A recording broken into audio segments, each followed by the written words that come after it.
always a good market for somebody, right? Let's talk about the opportunities for real estate investors in this market. How do you know if it's a good time to sell one of your properties, or if you should be buying properties right now, or waiting for proper prices to drop? How do you know if you should be saving cash in case there's a worldwide recession? While every situation is unique, here are some thoughts on when to buy, sell, or save.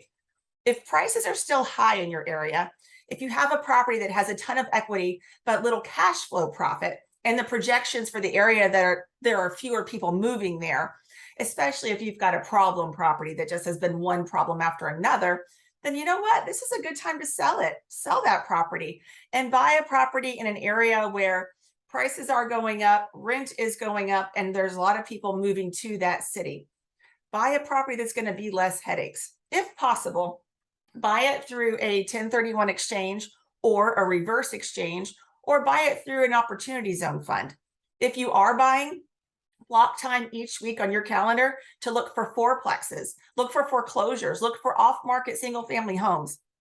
If you are buying, again, buy in cities where there's a lot of people moving to that area and the cash flow meets your monthly profit criteria. Cash flow profit.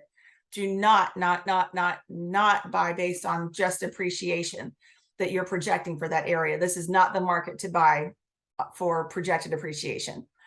If you are a risk taker and you like spending all of your cash as soon as it comes in, you know who you are. This is the time for you to save. If you don't have 6 months of savings, get it.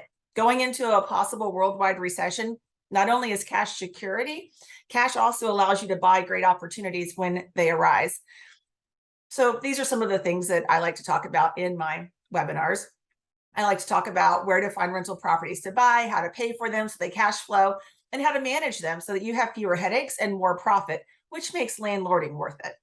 I'm Heidi Four. I'm a MAPS coach, and I teach a course called Fund Your Big Life with Rental Properties. Wishing you the best of luck on your journey toward financial freedom.